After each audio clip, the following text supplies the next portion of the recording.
आजम खान के सपनों पर चलेगा योगी का बुलडोजर।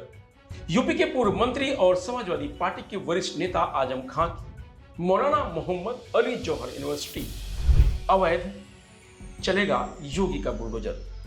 दरअसल बुधवार को जिलाधिकारी अजय कुमार द्विवेदी ने सुनवाई के बाद यूनिवर्सिटी मैनेजमेंट की दलीलों को खारिज कर दिया है। इसके बाद रामपुर विकास प्राधिकरण ने कार्रवाई शुरू कर दी है। आरडीए की जांच में यूनिवर्सिटी कैंपस में बनी कुल 40 बिल्डिंग में से केवल 2 का नक्शा पास पाया गया है, जबकि 28 बिल्डिंग बिना नक्शा के बनाई गई। डीएम अजय कुमार द्विवेदी ने बताया कि नियमानुसार 15 दिन का समय संस्था को दिया जाएगा, जिससे वह अवैध निर्माण को वे खुद हटा लें। अगर ऐसा ना हुआ तो आरडीए इस अवैध निर्माण को हटाएगा, यानी बुलडोजर चलेगा। सर, आज जौहर यूनिवर्सिटी को आपने आरटीए की तरफ से नोटिस दिया गया था, समय पूरा हो चुका है, क्या आगे कार्रवाई क्या है? जौहर विश्वविद्यालय का भवन का निर्माण ग्राम सिंगनखेड़ा में हुआ है, जो आरडीए के क्षेत्र के अंतर्गत आता है। ये जांच में ये ज्ञात हुआ था कि वहाँ पे जो भवन निर्माण हुआ है वो बिना अनुमति के हुआ है। इसके संबंध में उनको नोटिस दिया गया था, उन्होंने लिखित जवाब अपना प्रस्तुत किया है। इसके साथ ही आज प्रातःकाल व्यक्तिगत सुनवाई का भी अवसर दिया गया था। सारी कार्रवाई संपन्न होने के बाद ये तथ्य प्रकाश में आया है कि जौहर यूनिवर्सिटी में 40 भवनों का निर्माण किया गया था, जिसमें से मात्र 2 ही भवन ऐसे हैं जिनका मानचित्र स्वीकृत है। शेष 38 जो भवन है बिना मानचित्र स्वीकृत कराए बनाए गए थे। इस प्रकार से इसको अवैध निर्माण पाया गया और उसके ध्वस्तीकरण का आदेश आज पारित कर दिया गया। सर, टोटल कितने भवन हैं? कुल मिला के 40 भवन वहाँ पे पाए गए हैं, जिसमें से 2 का मानचित्र स्वीकृत कराया गया है। 38 भवन अवैध पाए गए हैं, जिनका ध्वस्तीकरण का आदेश आज पारित किया गया। सर, जौहर यूनिवर्सिटी की तरफ से कहा गया कि जब जौहर यूनिवर्सिटी बनी तो आरडीए के क्षेत्र में नहीं आती थी, उस पर क्या कहते हैं? देखिए, ये जो क्षेत्र है 2024 के बाद से आरडीए के जुरिस्डिक्शन में आया है। उससे पहले वहाँ पे जिला पंचायत का जुरिस्डिक्शन था और ये क्लियर है कि 2 भवन जो उन्होंने बनाए हैं उनका मानचित्र उन्होंने जिला पंचायत से स्वीकृत कराया है। इस तरीके से ये स्पष्ट होता है कि उन्हें नियम कानून की पूर्ण जानकारी थी, क्योंकि उन्होंने 2 भवनों का मानचित्र जिला पंचायत से स्वीकृत भी कराया है। लेकिन इसके साथ ही 38 भवन जो बनाए उनकी भी जो मानचित्र की स्वीकृति है वो जिला पंचायत के स्तर से तत्समय होनी थी, जो कि इन्होंने नहीं कराई है। और 2024 के बाद से जब से आरडीए ने टेक ओवर किया है तो जिला पंचायत के जो दायित्व थे स्वीकृति संबंधित या अवैध निर्माण के ध्वस्तीकरण से संबंधित, वो अब आरडीए को करने हैं।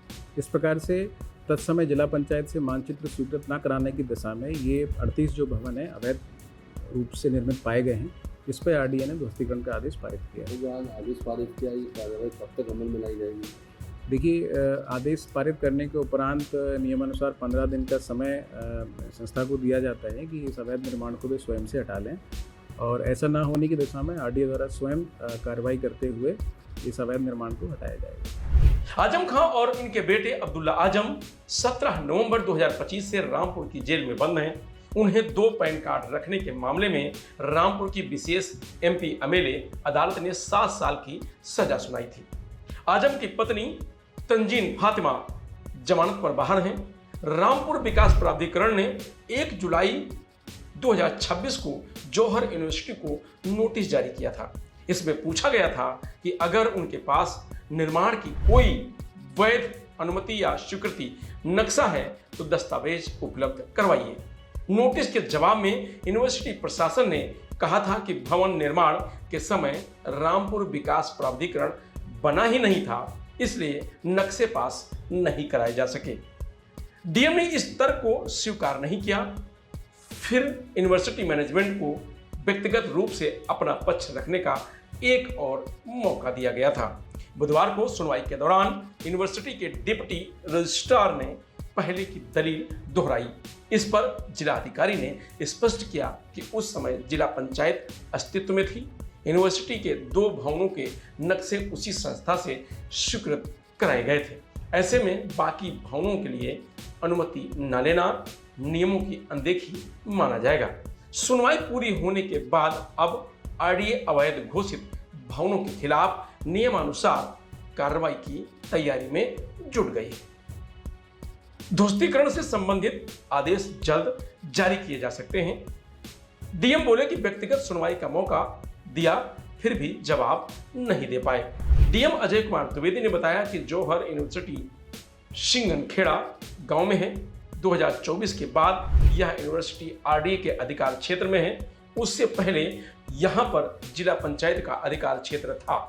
2 भवनों का नक्शा जिला पंचायत से स्वीकृत कराया गया है। इससे स्पष्ट होता है कि यूनिवर्सिटी मैनेजमेंट को नियम कानून की पूरी जानकारी थी।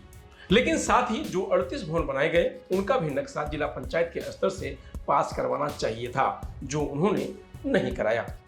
2024 के बाद जब आरडीए ने टेक ओवर किया तो जिला पंचायत के जो दायित्व थे स्वीकृति संबंधी या अवैध निर्माण के ध्वस्तीकरण से संबंधी, वह अब आरडीए को करने हैं। बात 2003 की है, जब आजम खान मुलायम सरकार में संसदीय मामलों एवं विकास, रोजगार, जलपूर्ति और गरीबी उन्मूलन के मंत्री बनाए गए। ये वो दौर था जब असल मायने में रामपुर में आजम के दबदबे की शुरुआत हुई।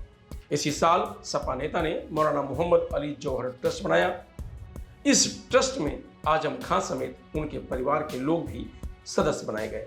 2005 में आजम खान ने जौहर ट्रस्ट के अधीन मोहम्मद अली जौहर यूनिवर्सिटी बनाने का फैसला किया।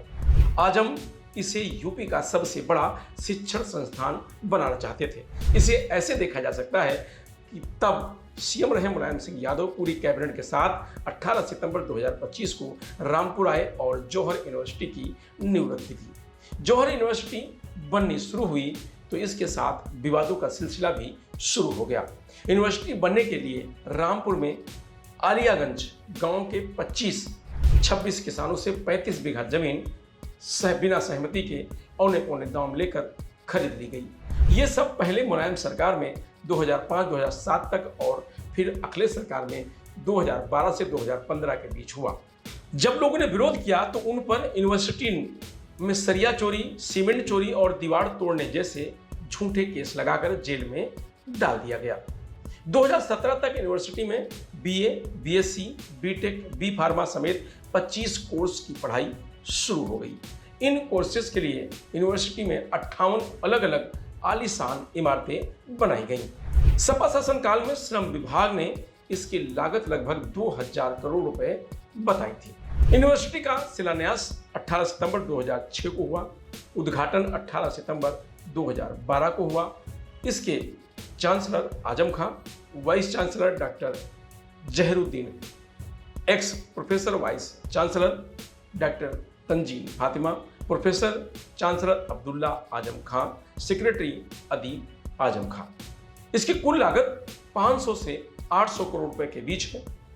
एक्शन के बाद आजम पर जुलाई 2019 में पीडब्ल्यूडी की सड़क पर अवैध एंट्री गेट बनाने पर 3.7 करोड़ रुपए का जुर्माना लगाया। सितंबर 2021 में रामपुर प्रशासन ने यूनिवर्सिटी से करीब 170 एकड़ जमीन वापस ले ली। सितंबर 2003 में ईडी की रेड में 6 विभागों से कॉलेज निर्माण के लिए 106 करोड़ रुपए जारी करवाने का खुलासा हुआ। अप्रैल 2025 में जौहर यूनिवर्सिटी के निर्माण में करीब 450 करोड़ रुपए लगे, जबकि खाते में सिर्फ 100 करोड़ रुपए थे।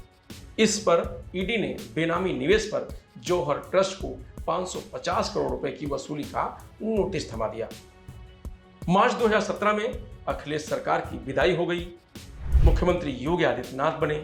बीजेपी की सरकार बनते ही आजम खां की जौहर यूनिवर्सिटी के बुरे दिन शुरू हो गए। हालत ये हो गई कि रामपुर में आजम पर दर्ज किए गए 90 मामलों में अकेले 30 जौहर यूनिवर्सिटी से जुड़े केस हैं। यूनिवर्सिटी करीब 1500 बीघे में बनी है। इसके लिए जो जमीनें खरीदी गईं उसको लेकर आज तक मुकदमेबाजी चल रही है। जौहर यूनिवर्सिटी पर बीते 7 साल से लगातार कार्रवाई हो रही है। अब तो ध्वस्तीकरण का भी आदेश जारी कर दिया गया है। 15 दिन का समय दिया गया है। फिलहाल इस खबर में इतना ही। आप देखते रहिए लोकमत हिंदी।